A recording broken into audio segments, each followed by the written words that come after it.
Welcome to the Casual Experience.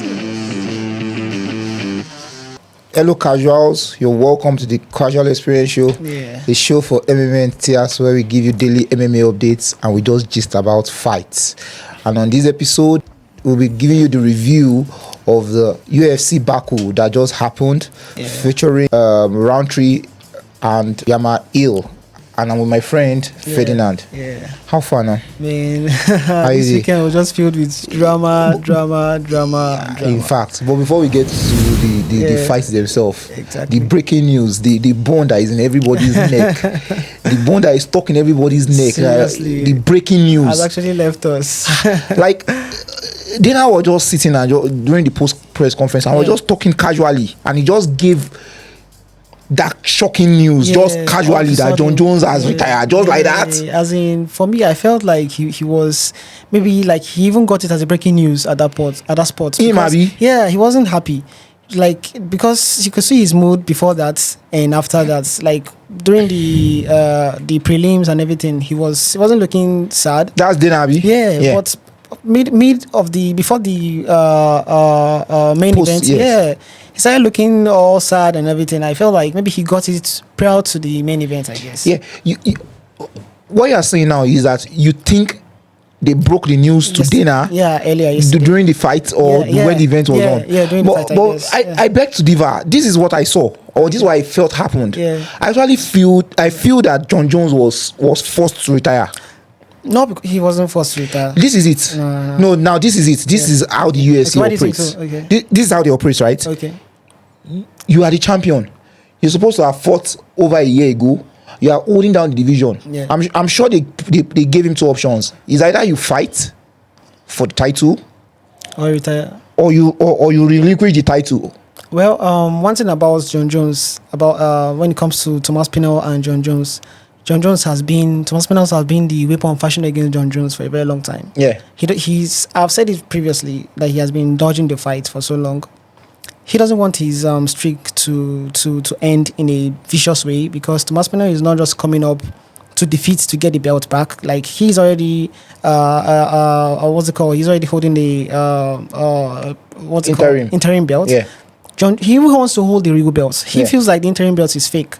So for Jon Jones for them to have that one champion, he wants to beat the real threat in the division. That's Jon Jones. I mean, that's Thomas Pinal. And me and you, all of us, we already know back in our mind that Jon Jones is running away from Thomas Pinal. I know. I don't know that. Now you know, say Jon Jones. I don't think any fighter runs away from any fighter. A lot of fighters. He might call it avoid, but I think another thing that icked Jon Jones was like, at a point, Aspinall became somewhat disrespectful towards him when they started using the term. Even me, that I'm not even Jon Jones, I hated the term duck.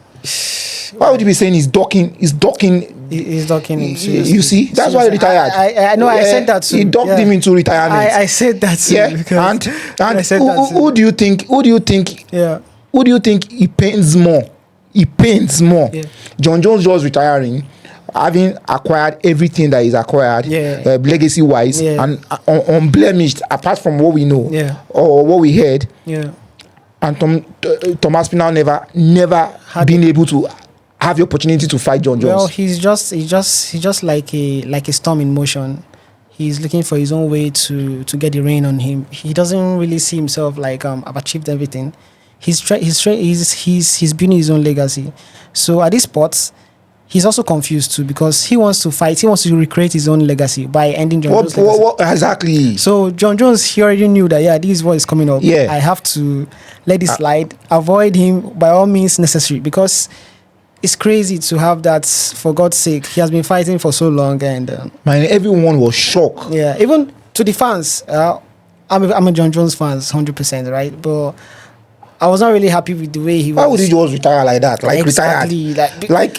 Dana White have him on high regards. Like, Jon Jones is one of our best. Like, everybody will say Jon Jones. The fact that you've had some controversies way back, he's normal, he's human, right? But for you to retire in the UFC, the current champion, light heavyweight champion, and heavyweight champion. Yeah. His vicious moves. Yeah. Jon Jones is just like... He brought some technique that we've never seen. The oblique kick Roundtree was throwing in the fight. Yeah, it's from Jon Jones. That's from Jon Jones. Yeah, the elbow, everything, they all learned their skill from Jon Jones. But let's think about it. Do you see an alternate universe where Jon Jones actually comes back? You know, Jon Jones is a chess player. Jon Jones is a serious chess player. He might be planning something we don't really know about. Jon Jones is a gangster, for God's sake. Like, we should expect a lot from Jon Jones. Meanwhile, and that thing I picked up from Dana White's post-fight conference was they asked him about Ngannou too. Coming to the UFC. I saw that. You know what Dana White's response was? Yeah. He never gave a yes or a no. What he was just saying is, when have you ever seen Ngannou say something and do it also? Yeah. So it wasn't. It sounded like a door not closed. He doesn't take him seriously because maybe they've had a lot of issues way back when Ngannou was still in the UFC. Yeah. But I feel like Dana White will always look for as a businessman, he doesn't want to lose in any of the agreements they've had with Ngannou. Yeah. But for Ngannou to come, he's open for it. Like you said, I don't see him as a no. But he doesn't want to make the move first. Because it's about ego as it stands on both sides. Because... And see now, Thomas Pinal is the undisputed heavyweight champion. Exactly. Just like that. Unceremoniously dethroned Jones. It's not his fault. Not like dethroned Jones, Jones retired. Now he has like a whole basket of fighters to fight from. Yes. He's going to see the fight he has been looking for. He will fight everybody he wants to fight. But who do you see as his clear opponent? Okay, let me just go back to the guy that fought Curtis Blades yesterday. Okay, Rusev. Yeah. That guy is dope. He actually came from Dana White's... Did you see the high punching skill? He came from Dana White's Contender Series. Everybody in our group was saying that he was robbed. That he was robbed. Yeah. I felt he won too. Including me too. I felt he won. I felt like the takedown also actually played a huge role. Cyril only shot for takedown only the first round. The control. Remember the last time? Just the first round. Yeah. He didn't take him down again at all after the first round. Even Curtis Blade felt like he said he was even apologizing to the fans. Yeah, he said he got his ACL torn in the first round. He became humble after getting the victory. Yeah. You know. But for Tom's challenges, I feel the clear challenge for him is Cyril Gane and maybe Alex Poatan. What was the last time Cyril Gane fought? Regardless, he's still one of the better skilled. Like, who would you see Aspinall fight? He's fought Volkov. Yes. He submitted Volkov. Knockouts. He's fought Curtis Blade. Knocked him out. Yeah. I mean, the real person. I mean, the real contender that I see is Cyril. If not Cyril, it will be Alex coming up. You know, Alex weighed on the scale. And he now felt as if he's moving up. Did Alex know something that we didn't know? Alex is a voodoo man. Seriously. Look at it now. Do you think Alex knew that Jon Jones will be retiring? Because right now, he's going to continue. Aspinall and Alex is a bigger fight than Aspinall and Cyril Gane. You're right, isn't it? You're right. Pereira is already a big name. He has always. There's no division he will go to that he won't give him the belt. Yeah. You know, like the title shot. Sorry, like we said about, we complain about Sheiks, then we're surprised, right? His own is different anyway, but he's already a big name in Nigeria. Yeah. So that's whom Alex is. Yeah. Alex is just the lion in Kruger Park. The guy is just too strong for us to not give him a title shot. And we'll be seeing how things unfold during the week. We'll be giving you updates and news as usual. Well, let's go to our card of the night. If you were to rate the cards, what would you rate it? Like you watched all the fights, didn't you? Yeah, I did. Which was your most exciting fight? Well, the most exciting one was Roundtree and versus Hill. You didn't like the Fiziev?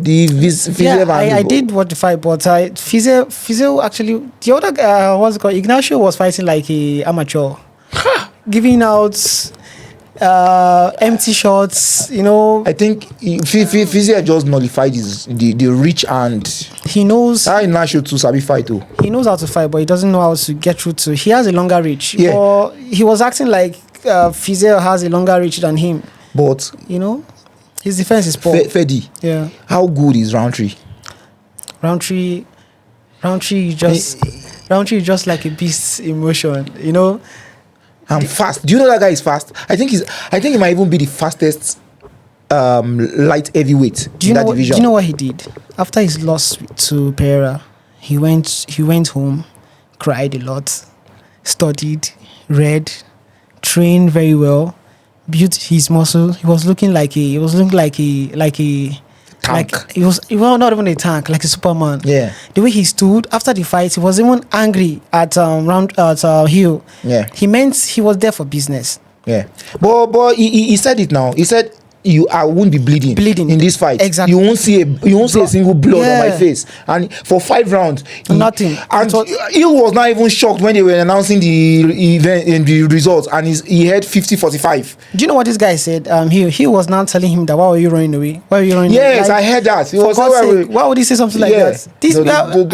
Don't mind him. Yamahil, he was just fighting excuses. He wasn't even being shocked. And when they were saying 45, you got dominated. 25, 50. Did you see how swollen his right leg was? His shot from kicks. Yeah, I saw it. Because he's a southpaw. Yeah. And he's like this. His right leg is forward. Yeah, I saw it yesterday. Roundtree, Khalil kicked the shit out of that leg. He's just like a metal, because he was built from pain.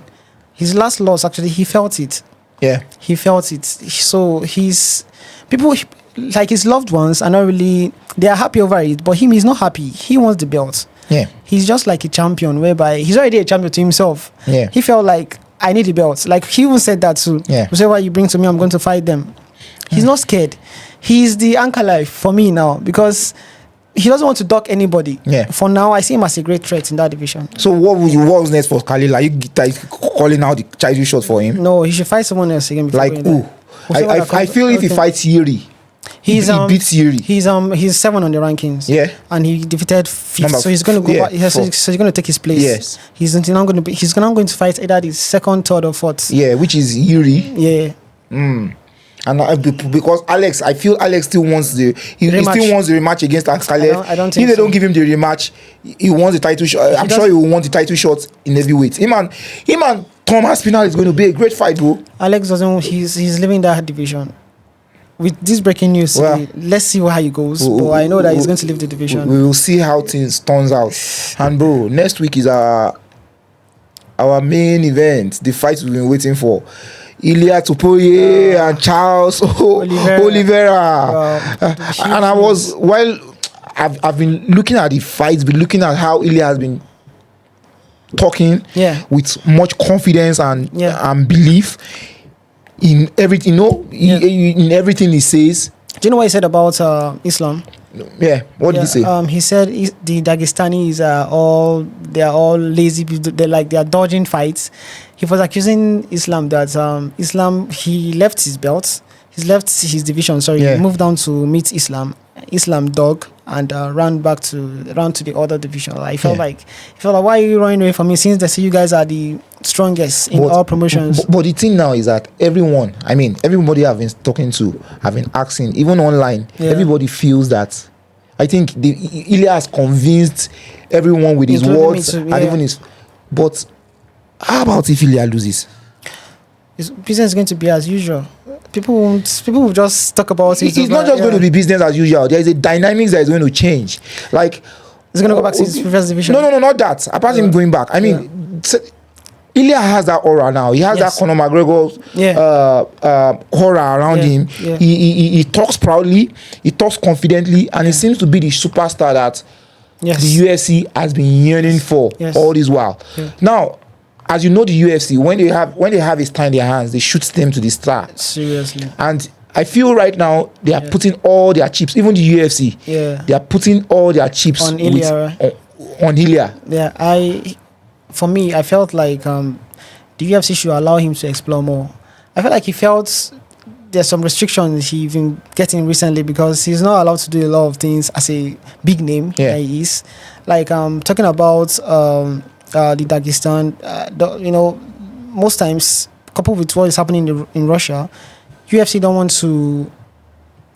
to bring politics into their business, because they can go to any place and shoot whatever they want and get the crowd out. I don't know if you noticed something on the Baku fight. Yeah, there's not a lot of turnout. People didn't turn out in that fight. The Azerbaijans they like watching fight. They don't play with their fights. Yeah, I feel, and that's one of the problems. Yeah. When DDP was talking about the UFC bringing an event to Africa, he described something so solidly that it made sense. He said, "Now look at the UFC now. If they bring an event to let's say South Africa,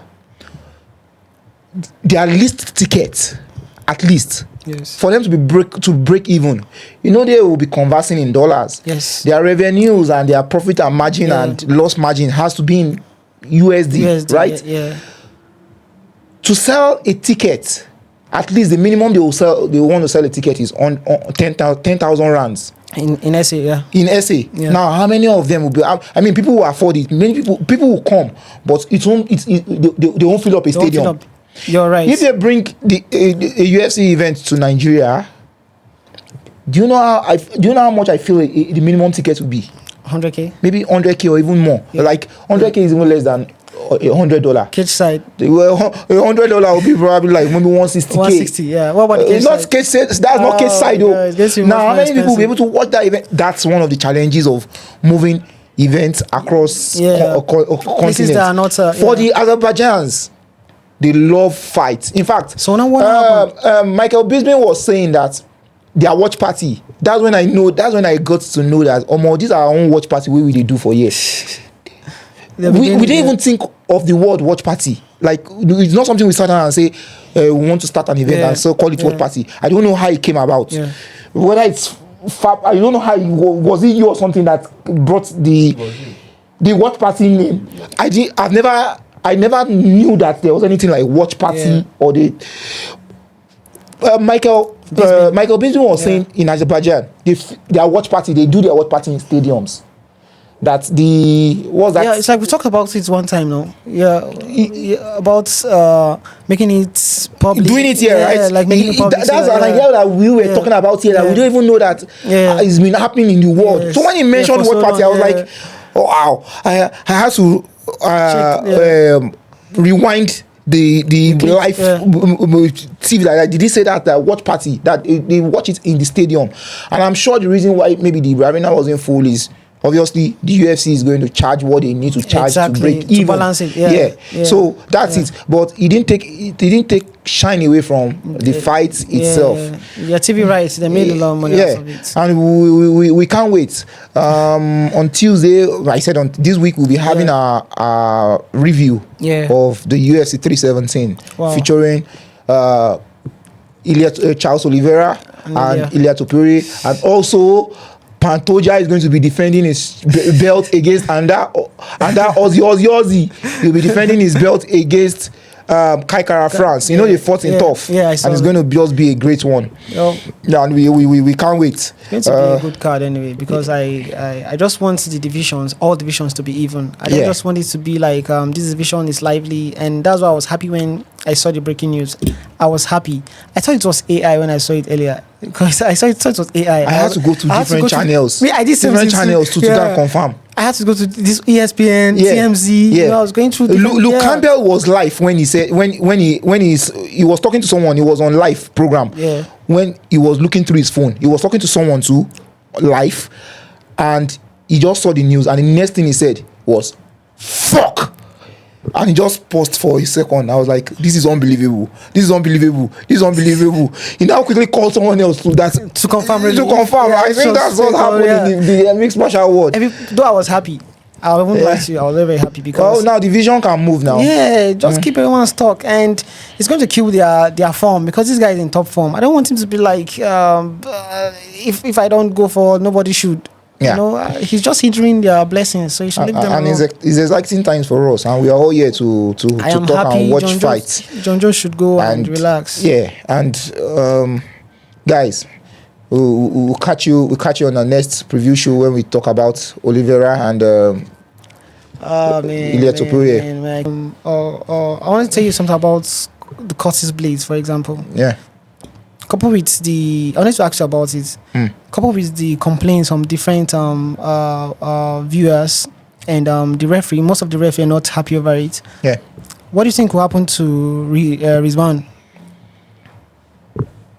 He does hard luck because he's not on any rankings as it stands. No, I feel they'll give him another exciting fight. We've already seen that he has the potentials. Exactly. Everyone has seen that, and in our own view, my own personal view, I feel that he was robbed, and Curtis Blade has the win. That's that. However he sees, he has a win over him. One of our guys fought again, Mohammed. Usman brother too fought. That's true. We didn't even talk about him. Yeah. That's true. Yeah. He Abdul Wahab. Mohammed. No, he fought Abdul Wahab. Yeah. And heavyweight too. Yes, and I didn't even think the fight was going to go to 3 rounds, and he got to a decision. He was actually losing. He lost the first round. Yeah. But he rocked the guy in the third round. Yeah. And kudos to him. I've seen a couple of his fights that I didn't feel like he had gas tank, but he endured this fight. And I guess it's a family thing. Yeah. Well, the Usmans is a happy month for the Usmans. The June is a happy month for the Usmans in their household, and we can just always wish them the best. And you know what? I didn't even see it on the card when I saw when I was checking it last week. I didn't even notice that his brother is still active. I knew. I knew he was going to fight this weekend. On the prelims. Yeah. Well, I just hope it goes well for them, seriously. But I know, but tell me the truth, are you really happy with Jon Jones leaving the UFC? Well, the division can move now, can't it? The division can move now. Seriously? Jon Jones still remains Jon Jones, and however, whatever happens, we duck, he didn't duck, he didn't duck. Yeah. His legacy still remains the same. The only aspect of what could have happened is like, what if? What would have happened? There's still some bit of us that we know how great Jon Jones is. Exactly. We still know that if they had fought, yes, it's not like there's a possibility. Yes. When the odd makers had come out, if they brought the odds out, the fight could have gone either way. Jon Jones still remains Jon Jones, regardless. Do you know I said earlier? I was telling Mr. Fapas that there is no way, once you fix Jon Jones with Thomas Pinal, as corny as he is, he's going to look for a way to win that bout. Yeah. Jon Jones he's just like a sniper. Yeah. He'll get you from a distance. Yeah. He'll look for a way. He either paralyze one of his legs, make sure he gets his win. So I'm very, very glad since he has left the division, at least for the UFC to grow, the heavyweight division most especially, because that's my favorite division. I love the heavyweight because they always come up with easy knockout fights. Knockouts. They get knockouts. Yeah, first 2-3 rounds they are done. Not taken by decision. We'll see what is next. What is next for Thomas Pinal? And the good thing, at least now he can start his proper defense now of fights. You're right. Yeah. Right. And guys, we thank you for watching. We thank you for subscribing. Whenever you watch, please kindly subscribe. Yeah. We are doing great things here, and your support means a lot. Thank you, Ferdy, for always turning up when we call you. Thanks. And on this episode, guys, welcome. It's a wrap, yo. Experience.